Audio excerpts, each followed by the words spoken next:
for a different perspective, which I find very good, and you will only get it in this course and in the course of my colleague Cole Harter. Very generally, there are two ways of getting invariant quantities.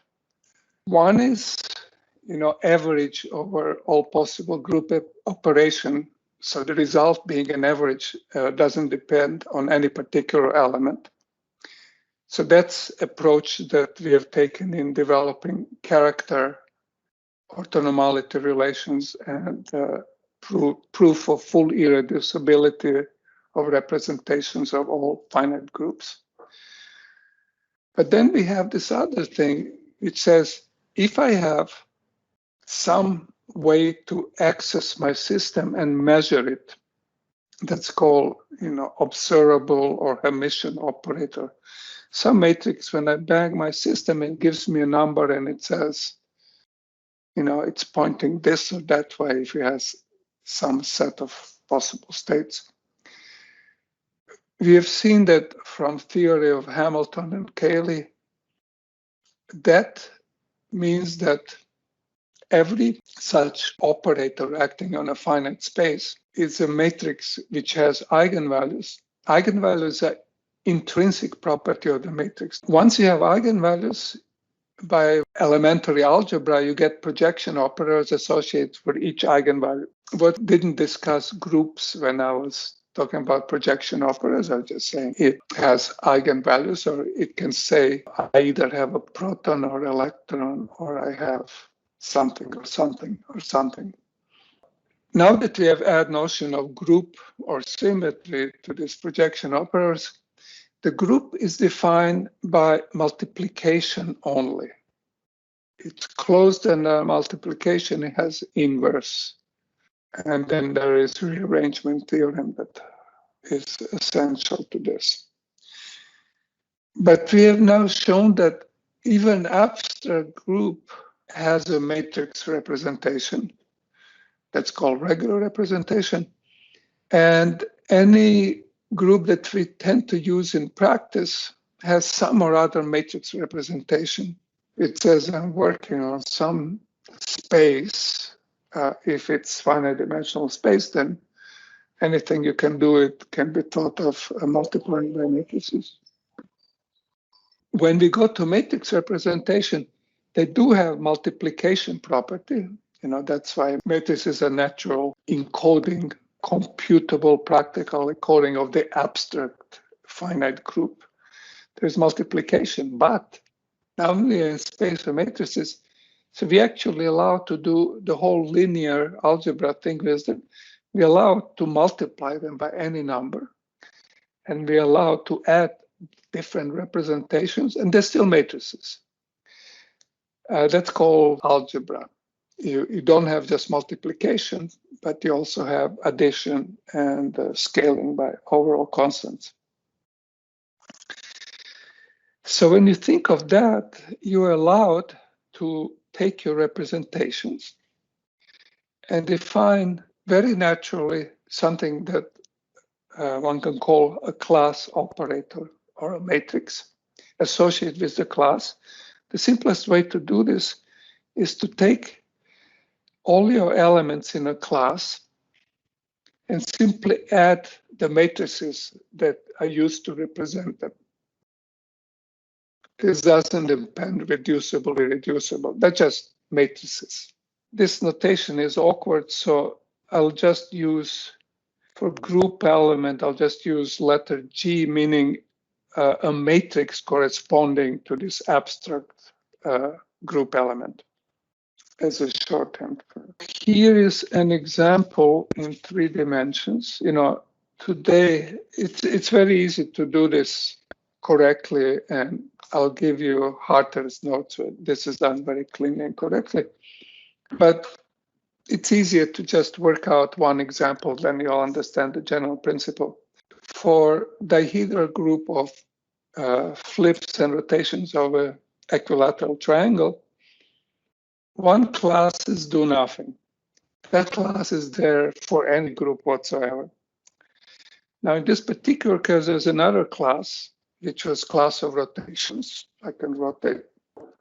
I will demand my money back. You should demand your money back.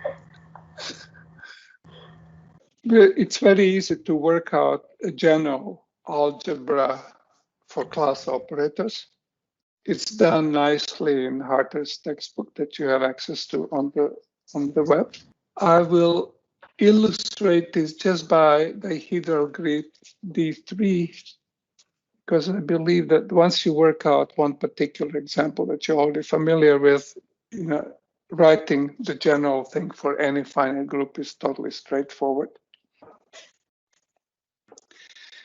So if I take a dihedral group, symmetries of equilateral triangle, then I know what the classes are defined in the usual way. Everybody that under conjugacy of any group element stays in a class.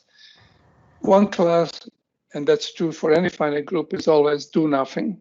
That's identity.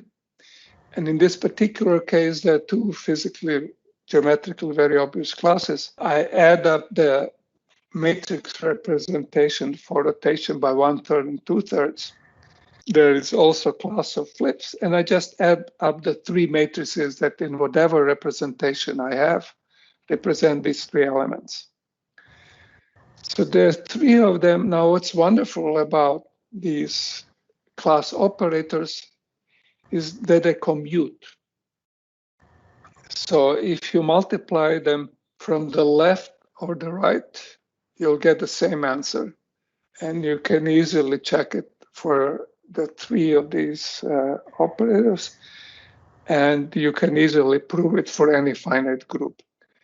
So basically, the class is already maximally mixed up. So no matter what you bang it with, it stays a class. And it doesn't matter whether you bang it this way or that way. First, the result won't depend because classes are already mixed up.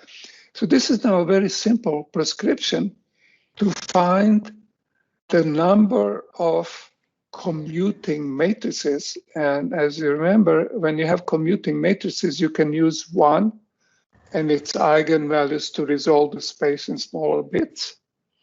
And then you can use the next one, because it commutes with it, to work on each small representation in a subspace under first one to get a smaller resolution. And when you use all of them, that is, you have nothing else at hand to be able to resolve it to smaller subspaces.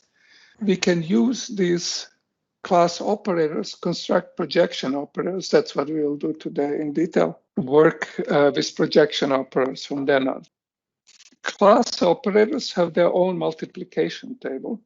These are matrices, so I can multiply them. So for example, let's take class 2. Class 2 are the rotations by 1/3 and 2/3 angle, and square it. So when I do that, from here I get R squared, from here I get R3, from here I get R3, from here I get R to the 4th rotations.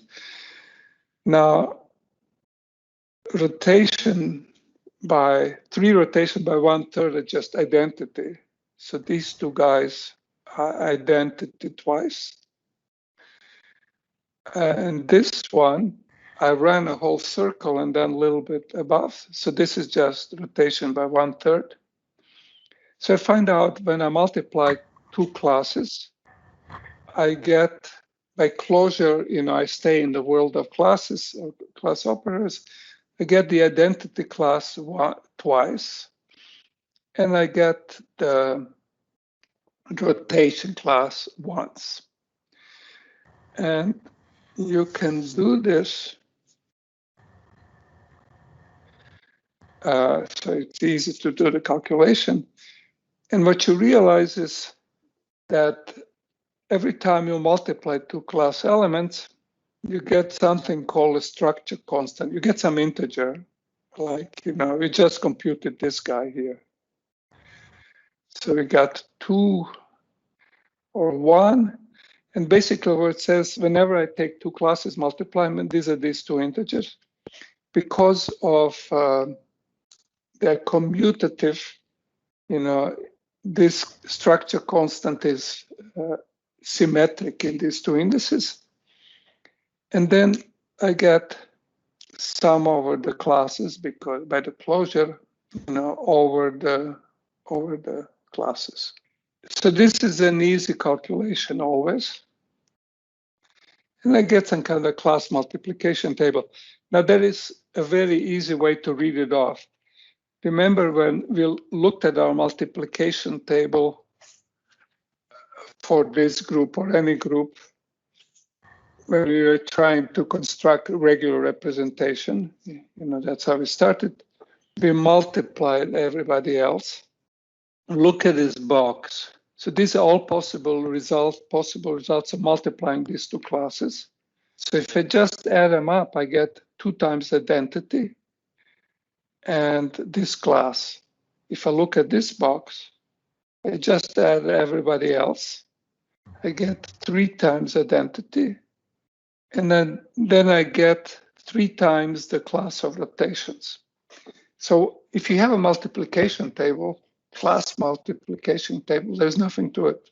You just divide it into class boxes and add up everybody, and that's class multiplication table.